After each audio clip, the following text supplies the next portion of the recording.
Assalamualaikum warahmatullahi wabarakatuh.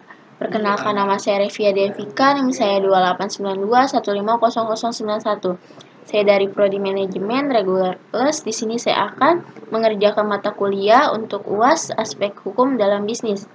Dosen pengampunya Bapak Muhammad Rosidi, SEMM. Di sini ada topik pembahasan yang saya akan jelaskan untuk dua topik pembahasan. Yang pertama wajib lapor tenaga kerja, yang kedua program jaminan sosial tenaga kerja. Untuk topik pembahasan pertama yang saya akan jelaskan itu untuk wajib lapor tenaga kerja. Ketentuan umum wajib lapor ke tenaga kerjaan. Yang pertama mendirikan, kedua menghentikan, dan ketiga menjalankan kembali atau memindahkan atau membubarkan perusahaan. Tujuan pelaporannya itu adalah yang pertama bahan masukan bagi pemerintahan, menetapkan kebijaksanaan di bidang ketenaga kerjaan. Untuk catatannya, laporan ketenaga kerjaan dibuat secara tertulis selambat-lambatnya itu 30 hari sejak berdirinya perusahaan. Untuk hal-hal penting apa saja sih yang ada di dalam laporan ketenaga kerjaan? Baik, untuk yang pertama itu identitas perusahaan, yang kedua hubungan ketenaga kerjaan, dan yang ketiga itu perlindungan tenaga kerja, yang keempat itu kecepatan kerja. Namun ada catatan yang harus kita pahami. Yang pertama itu laporan ketenaga kerjaan ini wajib setiap tahun dibuat dan dilaporkan sehingga perkembangan ketenaga kerjaan di sebuah perusahaan menjadi terpantau oleh pemerintah. Namun, dalam hal wajib lapor perusahaan itu ada materi yang tersaji di dalamnya.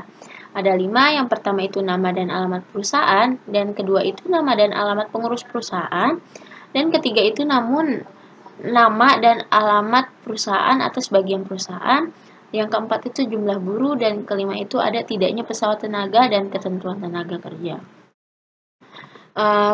Ada kesepakatan kerja juga yang disebut itu KKB.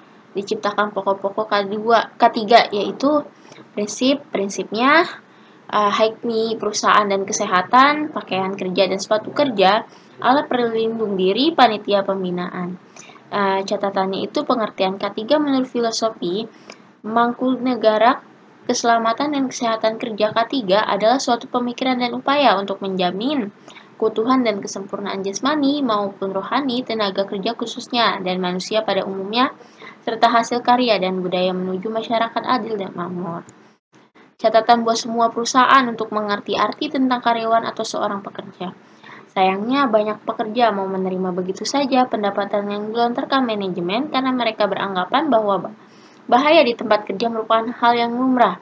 Padahal penyebab sesungguhnya kecelakaan kerja adalah kondisi bahaya yang ada. Mengendalikan bahaya langsung dari sumbernya adalah cara terbaik untuk menjaga keselamatan dan kesehatan kerja. Yang artinya perusahaan tidak boleh beranggapan bahwa karyawannya dapat diandalkan untuk selalu berhati-hati, tidak lalai, atau tidak ceroboh karena tidak ada manusia yang sempurna yang dapat diharapkan untuk tidak pernah lengah.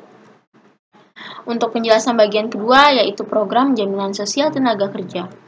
Pengertian jaminan sosial itu adalah program publik yang memberikan perlindungan dasar bagi pekerja guna menjaga harkat dan martabatnya dalam menghadapi resiko sosial ekonomi yang terjadi akibat kecelakaan, hari tua, sakit cacat, dan meninggal dunia.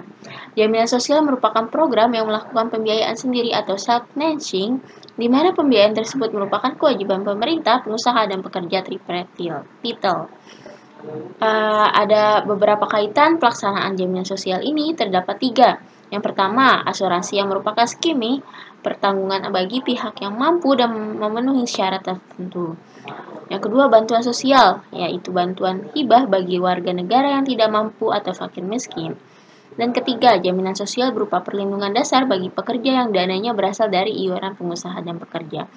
Dengan catatan, oleh karena itu, program jaminan sosial bersifat wajib dan badan penyelenggaraannya adalah negara. Kepesertaan dan pelayanan jam sostek. Yang pertama itu wajib JKK, JK, dan JHT untuk perusahaan dengan minimal 10 tenaga kerja atau upah minimal 1 juta per bulan. Dan kedua, wajib JPK untuk perusahaan yang belum memiliki program kesehatan atau standar kesehatan lebih rendah dari dasar JPK. Hal pokok apa saja sih yang ada di jam sostek? Yang pertama itu, jaminan sosial merupakan hak pekerja yang bersifat universal dan merupakan hak asasi manusia. Karenanya, Penyelenggaraan sistem jaminan sosial pada prinsipnya merupakan kewajiban negara dalam menjaga martabatnya pekerja dan keluarganya. Yang kedua itu, penyelenggaraan program Jam Sostek pasca Undang-Undang Nomor 3 Tahun 1992 mengalami perkembangan baik dilihat dari kepesertaannya. Mungkin itu saja penjelasan dari saya, kurang lebihnya mohon dimaafkan. Billahi taufiq wal hidayah. Wassalamualaikum warahmatullahi wabarakatuh.